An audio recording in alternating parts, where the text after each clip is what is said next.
संतों ने बड़ी सुंदर बात कही कि सूर अनेक फिरे पद गावत,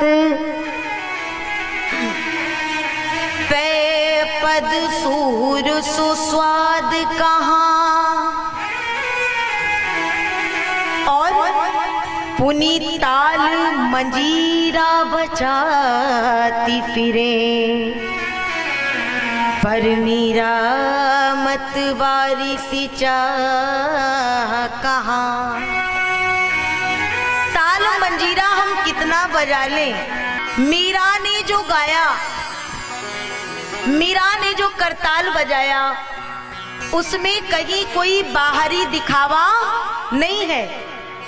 एक बात ध्यान देना, आज हम कभी कभी बहुत गाते हैं, बहुत कुछ बजाते हैं, सोचते हैं कि संसार के कुछ जन प्रसन्न हो जाएं, लेकिन संसार को प्रसन्न करके हम किसको किसको प्रसन्न करेंगे और कहां तक प्रसन्न करेंगे महाराज। आज जो संबंध आपको सुख दे रहा है, अगले ही पल वो दुख देगा, और जो दुख दे रहा है वो कहीं अगले पल सुख भी देगा।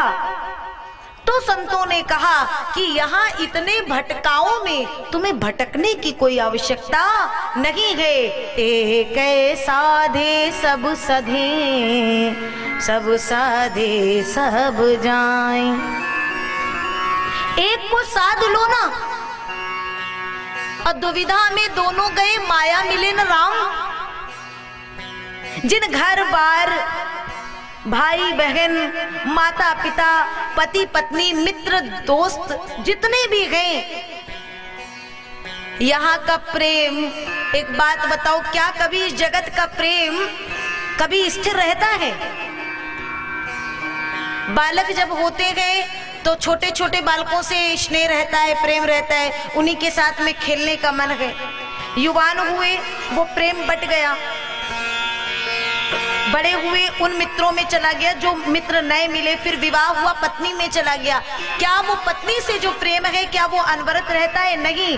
बालक हुए, उन बच्चों में प्रेम चला गया, वो बच्चे बड़े हुए, उनके बच्चे हुए, नाती पोते इत्यादि, मतलब ये प्रेम तो बढ़ता रहता है महाराज। और जो प्रेम स्थिर नहीं है वो हमें आपको कभी सुख प्रदान कर ही नहीं सकता है। और प्रेम यदि स्थिर है और अनंत है तो केवल और केवल उस अनंत परमात्मा का है। तो क्यों ना जिस परमात्मा को हम अंतिम में साधेंगे, उस परमात्मा को आज से साध ले, अभी से साध ले, जैसे प्रहलाद ने साधा कि पुनि ताल मंजीरा बजाती फिरे, मेरा मतवारी सी चाह कहाँ। श्री राम कथा कितनों ने लिखी, पर तुलसी जैसी मर्याद कहाँ। रामायण सतकोटि अपारा, लेकिन इन समस्त रामायणों में जो मर्यादा गोस्वामी तुलसीदास जी की रामचरितमानस ने स्थापित कर दी, वो और कोई रामायण स्थापित नहीं कर पाई। और कारण यही है कि हर घर में कुछ आपको मिले या ना मिले, लेकिन रामचरितमानस अवश्य मिलेगी। तो राम कथा कितनों ने लिखी, तुलसी जैसी मर्याद कहाँ।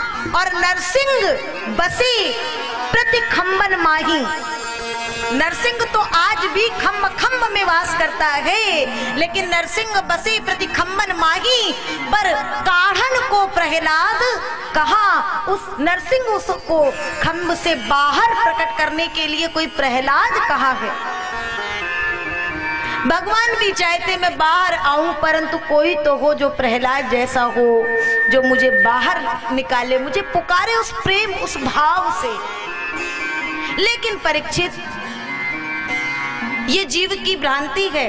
भगवान ने प्रहलाद को तो पार कर दिया, प्रहलाद के पिताजी को भी बहु पार कर दिया, जिस समय प्रहलाद जी आए और भगवान ने प्रहलाद जी को गोद में उठा करके और लाड लड़ाया, प्रेम किया, तो भगवान ने क्या कहा, मैं इस भाव का भूखा हूं, भाव का भूखा हूं मैं, भाव ही बस सार है, भाव से जो मुझे भजे तो भाव से बेड़ा पार है, अन्न धन और वस्त्र भूषण कुछ ना चाहिए मुझको।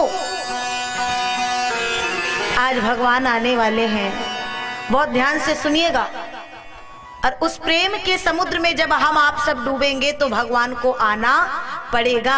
जन्म केवल कथा के माध्यम से कहानी जैसा ना लगे, जन्म ऐसा होना चाहिए कि हर एक भक्त को ये एहसास होना चाहिए कि भगवान आए हैं। सुनिएगा ध्यान से, अन्न धन और वस्त्र भूषण कुछ न मुझको चाहिए, आप हो जाए मेरा बस पूर्ण यह सत्कार है, आप हो जाए मेरा बस पूर्ण यह सत्कार है। भाव बिन सब कुछ भी दे डाले तो मैं लेता नहीं, और भाव से बस एक पुष्प भी दे तो मुझे स्वीकार है। जो मुझ में भाव रख लेते मेरी ही शरण, जो मुझ में भाव रख करके और मेरी शरण ले लेते हैं, उनके और मेरे हृदय का एक रहता तार है, उनके और मेरे हृदय का एक रहता तार है। आगे की पंक्तियां बड़ी सुंदर हैं। भाव जिस जन में नहीं उनकी मुझे चिंता नहीं। भगवान को भजते हैं, दुनिया को दिखा रहे, भाव अगर नहीं है तो भगवान कहते तुम्हारी हमें चिंता भी नहीं है। भाव जिस जन में नहीं उसकी मुझे चिंता नहीं, भाव वाले भक्त का पूर्ण मुझे पर अधिकार है। बांध लेते जन मुझे, बांध लेते जय मुझे, बस इस भाव की जंजीर में, इसलिए इस भूमि पर होता मेरा अवतार है। जब भाव की जंजीर से ये भक्त जन मुझे बांध लेते हैं, तब कहीं जाकर के इस भूमि पर, इस अवनि पर मेरा अवतार होता है।